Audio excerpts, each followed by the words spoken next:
जय श्री राम। एक सखी दूसरी सखी से श्री रामचंद्र जी और लक्ष्मण जी के गुणों का वर्णन करते हुए कहती हैं, जिनका श्याम शरीर, सुंदर कमल के समान नेत्र है, जो मारीच और सुबाहु के अहंकार को चूर करने वाले हैं, जो धनुष बाण हाथ में लिए हुए हैं और सुख की खान है। वे कौशल्या के पुत्र हैं और उनका नाम राम है। यह गोरे रंग के किशोर अवस्था वाले, सुंदर वेश बनाए और हाथ में धनुष बांध लिए, जो राम जी के पीछे जा रहे हैं, उनका नाम लक्ष्मण है। सुनो सखी, ये राम जी के छोटे भाई हैं और इनकी माता सुमित्रा है।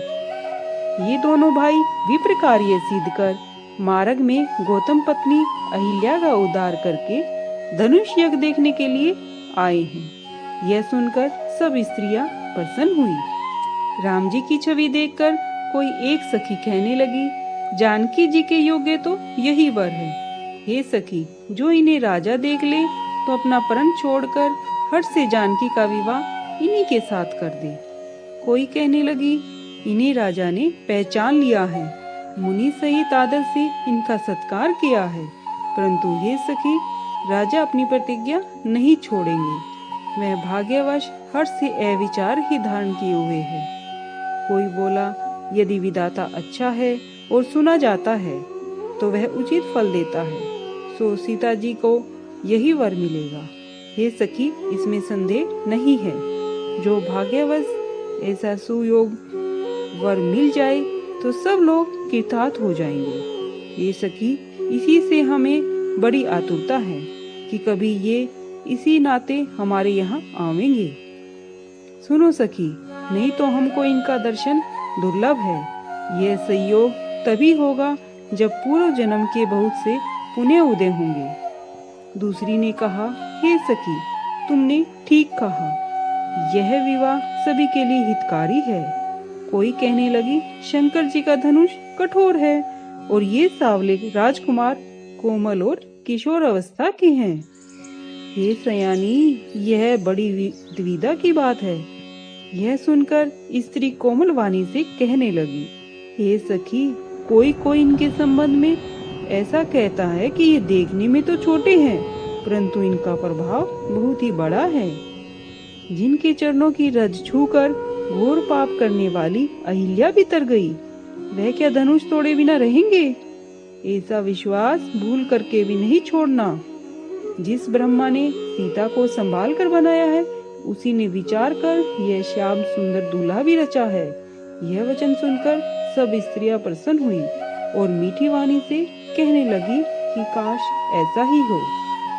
सुमुखी सुनयनी स्त्रियों के झुंड मन में प्रसन्न हो फूल बरसाते थे और जहाँ जहाँ दोनों भाई जाते थे, वहाँ वहाँ परम आनंद छा जाता था। दोनों भाई जनकपुर के पूर्व की ओर, जहाँ धनुष यज्ञ का स्थान बना हुआ था, गए। उसके बीच में बहुत लंबा चौड़ा सुंदर डालू बना आंगन बनाया गया था, जिस पर सुंदर स्वच्छ वेदी सजाई गई थी। चारों ओर सोने के सिंहासन राजाओं के बैठने के लिए बने थे और उनके पास ही चारों ओर दूसरे मंच मंडलाकर बने थे। वह स्थान कुछ ऊंचे और सब प्रकार से सुंदर थे, जहाँ नगरवासी बैठेंगे। उसी के पास बड़े ही सुहावने शुद्ध स्थान रंग बिरंगे बने हुए थे, जहाँ स्त्रियां अपने अपने कुल के अनुसार यथा योग्य बैठकर देखेंगी। नगर के बालक मधुर वचन बोलकर आदर सहित प्रभु को रंगभूमि की रचना दिखा रहे थे। सब बालक इसी बहाने से प्रेमवश हो रामचंद्र जी के मनोहर शरीर को छूते और दोनों भाइयों को देखकर मन में रोमांचित हो जाते थे। तब श्री राम जी ने बालकों को प्रेमवश जान के यज्ञ भूमि के स्थानों की प्रशंसा की।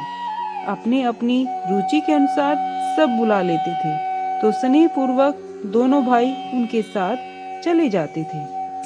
रामचंद्र जी लक्ष्मण जी को रंग भूमि की रचना कोमल मीठे और मनोहर वचन कहकर दिखाते थे, जिनकी आज्ञा से माया पल में मात्र में अनेक ब्रह्मांडों को रच देती थी। भक्तों के लिए वही दीन दयालु भगवान धनुष यज्ञशाला को चकित होकर देखते थे। सब रचना देखकर विलंब हुआ जानकर मन में डरते हुए वे गुरु के पास चले। जिन प्रभु के भय से डर को भी डर लगता है, और वही भगवान भजन का प्रभाव दिखाते थे, जिन्होंने कोमल, मधुर और सुहावनी बातें कहकर जबरदस्ती सब बालकों को विदा किया। फिर भय, नम्रता, प्रेम और संकोच के साथ दोनों भाई गुरु के चरणाविंदों को प्रणाम कर उनकी आज्ञा पाकर बैठ गए।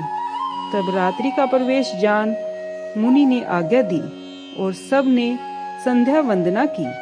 फिर पुरानी कथा और इतिहास कहते हुए रात के 2 पहर बीत गए।